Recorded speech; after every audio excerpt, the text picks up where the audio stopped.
everything else, I think it's time we put a felon in the White House. Trump 2024, baby.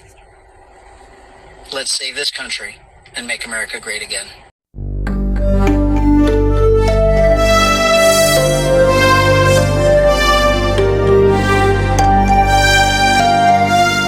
Held without bail right now in a case that lasted a decade. So here's a timeline of the events that led up to former Stoughton detective's indictment. In 2010, 13-year-old Sandra Birchmore enrolled in the Stoughton Police Youth Program, and that's where she met twin brothers and instructors, Matthew and William Farwell. Investigators say in 2013, Matthew Farwell initiated sexual contact with Birchmore. At the time, she was 15 and he was 27. In 2021, Birchmore told friends that she was pregnant and that Matthew Farwell was the father. Months later, Matthew Farwell is on surveillance video visiting Birchmore's apartment in Canton. Days later, she was found dead inside. The medical examiner at the time ruled her death to be a suicide. A year later, 2022, Matthew Farwell and his brother both resigned from Stoughton Police. In September of that year, Stoughton Police say an internal affairs report found that the brothers had, quote, inappropriate relationships with Birchmore. Later in 2022, her family filed a wrongful death lawsuit against the two former officers and the police department. And then a major twist came in June of this year. A prominent pathologist ruled Birchmore's death was a homicide, not a suicide, which led to today's indictment of Matthew Farwell in connection to her death. In early 2021, Sandra Birchmore was a 23-year-old mom-to-be who was over the moon, as a family member put it, about the child that she had just conceived with her boyfriend. She was planning to tell the world in a social media post on Valentine's Day, but she never did, because 10 days before Valentine's Day, on February 4th, Sandra Birchmore was found dead on the floor of her Canton, Massachusetts apartment, with a luggage strap cinched around her neck and the other end tied to a doorknob. Authorities called the death self-inflicted, but Sandra's family said hardly. And investigators soon uncovered that her short life was filled with red flags from the age of 12. That's when Sandra joined a youth program run by the police in the neighboring town of Stoughton, Massachusetts. That's where she met an instructor cop named Matthew Farwell, who allegedly groomed Sandra and abused her for at least 8 years.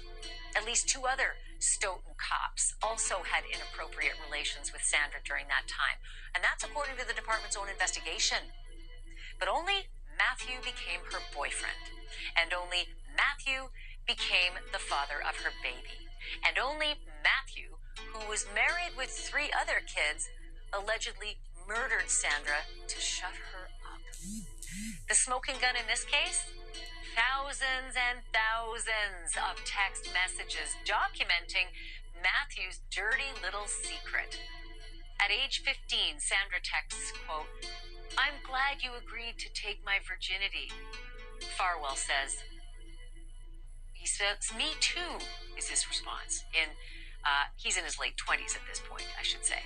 He goes on to say, "LOL, if I pushed, I absolutely could have effed you without condoms from day one." Sandra says, "Probably if you really pushed it." She writes again, "I was kind of scared to say no in the beginning, not knowing how you'd take it. So yeah, you would have got no condoms, LOL." Years go by and the texts get a lot darker, especially when Sandra threatens to out their relationship to Matthew Farwell's wife. The texting goes on until the last night of Sandra Birchmore's life. At 9:08 that night, Farwell texts that he's, quote, "coming by for a second," end quote. Which brings me to another smoking gun, this surveillance video of Matthew Farwell entering Sandra's apartment 20 minutes later, and then leaving 30 minutes after that. Yeah, that's not good. Matthew Farwell is charged in federal court with 1 count of killing a witness or victim. And all of this gave me a whole lot to talk about with a criminal defense attorney and one sharp cookie, Sarah Azari. I'm investigative reporter Ted Daniel. A former police officer with ties to the Sandra Birchmore murder case has been barred from ever being a cop in Massachusetts again. As 25 Investigates previously reported, Joshua Heel was accused of lying about a sexual relationship he had with Birchmore when she was a young adult. Heel still maintains he did nothing wrong. I'm glad that this is over and behind us. Abington Town Manager Scott Lambiase reacting to the post-commission order. It says former Abington School Resource Officer Josh Heel can never seek or hold employment by any law enforcement agency in Massachusetts again. It's what we had anticipated, what we had hoped for with our recommendation. I think it's probably what's best. Heel met Sandra Birchmore in a previous role working for Stoughton's Animal Control Unit. His name was published in an internal affairs report that accused Stoughton police officers of sexually grooming Birchmore when she was a minor. The deputy told me that Heel and the deceased woman were friends and that they had texted quite frequently. I believe it was daily. In a recording leaked to 25 Investigates last year, former Abington Police Chief David Del Papa revealed that Heel had intimate knowledge of Birchmore's involvement with the Stoughton officers, and he said Heel admitted to having sex with Birchmore in Stoughton when she was a young adult. The deputy chief had disclosed to me that he had received oral sex from a woman, and I basically told him that it happened off duty and extramarital affairs on any of my business. Birchmore was found dead in her Canton apartment in February of 2021. State police and the medical examiner ruled it a suicide. Last summer, federal authorities charged former Stoughton police officer Matthew Farwell with murdering Birchmore and staging her death to look like she hung herself. Heel's law enforcement certification will say expired.